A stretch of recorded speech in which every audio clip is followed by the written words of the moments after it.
ভাই মাথা খারাপ করে দেওয়া সিনেমা, তোমাদের এই ছবিটা দেখতেই হবে। হাই আমি রূপম। এখন কথা হবে আরও একটা মালায়ালাম ছবি নিয়ে। মালায়ালাম ইন্ডাস্ট্রি যা করছে, তাদের প্রত্যেকটা ছবি এবছর যেরকম রেকর্ড বানাচ্ছে, যেরকম কন্টেন্ট ওয়াইজ হচ্ছে, সেটা জাস্ট ফ্যাব। আমাকে কয়েকজন একটা ছবির নাম কমেন্ট বক্সে বলে, আমি ছবিটা দেখি। এটাও একটা মালায়ালাম ছবি, এবছরই এসেছে। ছবিটা এখন অ্যামাজন প্রাইমে অ্যাভেলেবেল রয়েছে, নাম হচ্ছে আটম। এই ছবিটা একটা সাসপেন্স চেম্বার ড্রামা এবং আমার মনে হয় তোমাদের 2.5 ঘন্টা বিনিয়োগ করে এই সিনেমাটা অবশ্যই দেখা উচিত। ছবির গল্পটা আমি জাস্ট একটু করে বলছি। এখানে একটা নাটকের গ্রুপ যারা একটা প্লে করছে একদম শুরুতে, এবং সেই নাটকটা কিসের ইন্ডিকেশন সেটা তোমরা দেখো, আমি সেটা নিয়ে কিছু বললেই স্পয়লার হয়ে যাবে। এবার এই গ্রুপটা একটা বড় পার্টি দিচ্ছে এবং সেই পার্টিটাতে কি হচ্ছে, একজনের ওপর অ্যালিগেশন আসছে এবং প্রত্যেকে সেই মেয়েটার জন্য কি সিদ্ধান্ত নিচ্ছে এবং সিদ্ধান্ত প্রতিনিয়ত কিভাবে বদলাচ্ছে। থেকে বেশি জানতে হলে তোমাকে অ্যামাজন প্রাইমে যেতে হবে, অরিজিনাল ল্যাঙ্গুয়েজের সাথে উইথ ইংলিশ সাবটাইটেল দিয়ে ছবিটা দেখতে হবে। হিন্দি ডাবিং নেই। ছবির পজিটিভ দিক, নেগেটিভ দিক, এক লাইনে রিয়াকশন দিয়ে আমার আর লাভ নেই, তার কারণ তোমরা বুঝেই গেছো আমার ছবিটা কেমন লেগেছে। ছবির জন্য আমার কাছে অনেক অনেক পজিটিভ দিক আছে। খালি একটাই জিনিস বলার, এই ছবিটা না তোমার ধৈর্যের একটু পরীক্ষা নেবে। ছবিতে অনেক কনভারসেশন রয়েছে, একই শটের রিপিটেশন রয়েছে, তা একটু হোল্ড করতে হবে। তারপর তুমি ছবিটার মধ্যে ঢুকে যাবে এবং তোমার প্রত্যেকটা ক্যারেক্টারকে জাস্ট সন্দেহ হবে এবং তুমি ভাববে এরপর কি হবে। ছবির প্রথম পজিটিভ দিক হচ্ছে এই ছবির ন্যারেটিভ। ছবিটা যে গল্পটা বলছে এবং প্রত্যেকটা চরিত্র কিভাবে বদলাচ্ছে, কেন বদলাচ্ছে, পরিস্থিতি কি আসছে, তাদের মধ্যে কি সত্যি কি মিথ্যে, এদের নেচার কি, সেটাকে যেরকমভাবে ছবির পরিচালক ধরেছে সেটা জাস্ট ব্যাপক। এটাই হচ্ছে হিউম্যান সাইকোলজি। যখন আমরা লাভ দেখি, আমাদের একটা মানুষের প্রতি হাজারখানা ঘৃণা থাকলেও, তার হাজারখানা ভুল কাজ থাকলেও, আমাদের 999টা ভুল ঢাকা পড়ে যায়। এখানে মিথ্যেগুলো কিরকমভাবে সত্যির রূপ নিচ্ছে, একটা ঘটনার বিভিন্ন পারসেপশন সেটা কিভাবে আসছে। সব থেকে ইন্টারেস্টিং হচ্ছে সেটাকে কিন্তু দেখাচ্ছে না, শুধুমাত্র আমরা শুনতে পাচ্ছি।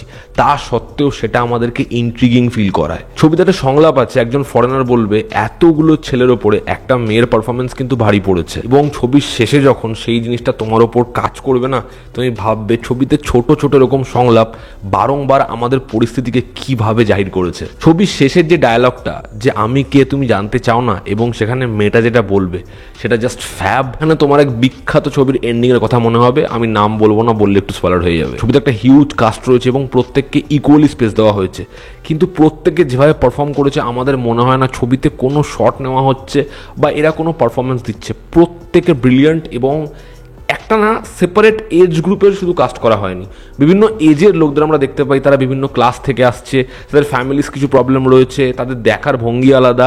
তো এই প্রত্যেকের যে ব্যাকগ্রাউন্ড, প্রত্যেকের যেরকম কস্টিউম, প্রত্যেকের যেরকম বিশ্বাস, সেটাকে এই পারফর্মাররা ব্যাপকভাবে পোর্ট্রে করেছে। তো পারফরমেন্স এবং এদের ব্যাকগ্রাউন্ড সেটা এই গল্পটার সাথে দারুণভাবে মিলেছে। এই ছবির ভীষণ সার্টেল সিনেমাটোগ্রাফি, ছবির ট্রিটমেন্ট, সেখানে ব্যাকগ্রাউন্ড স্কোরের যেরকম মিনিমাল ব্যবহার করা, যেরকম আর্টের কাজ, যেরকম এই কনভারসেশনে বারবার ওটিএস থেকে হোয়াইট শট সিম্পলভাবে সেটাকে প্রেজেন্ট করা, সেটার মধ্যে মজা আছে। যে কারণে আমাদের কখনোই মনে হয় না আমরা কোনো সিনেমা দেখছি, মনে হয় আমরা সত্যি একটা কনভারসেশন শুনছি। বোধহয় এটা দর্শক আমরাও বোধহয় এরপরে কিছু বলবো। এবং এরকম একটা সাসপেন্স বহন করা গোটা ছবি জুড়ে, ছবির যে স্টেটমেন্ট, যে স্ক্রিন প্লে, এরকম একটা ন্যারেটিভ, ছবির শুরুতে ড্রামা সেটা কি ইন্ডিকেট করলো, ছবির শেষে ড্রামা সেটা কি ইন্ডিকেট করলো, জাস্ট ফ্যাব। আমি তোমাদেরকে হাইলি রেকমেন্ড করলাম আটম সিনেমাটা দেখার জন্য। আমি আবারও বলছি, এই ছবিটা তোমার ধৈর্যের পরীক্ষা নেবে। অনেক কনভারসেশন, অনেক কথা, মনে হবে শুধুমাত্র ঘরে বসে তো আলোচনাই করে যাচ্ছে। হ্যাঁ, তাই হয় এই ছবিটা 70%, যেহেতু এটা একটা চেম্বার ড্রামা। কিন্তু তারপর যখন সেটা ট্রান্সফর্ম হয়, যখন আমরা সেই কথার মধ্যে থেকে যাই, আমরাও খুঁজতে থাকি এটা কে করেছে, কি হয়েছিল। কিন্তু যেভাবে ছবিটা শেষ হয়, তোমার মনে থাকবে সিনেমাটা। ওভারঅল আটম একটা দারুণ সিনেমা, এই ছবিটা ভুলেও মিস নয়। এবং যারা দেখে নিয়েছো তোমাদের কেমন লেগেছে জানিও। জনতা আমাদের পাশে আছে। আবার দেখা হচ্ছে, টেক কেয়ার।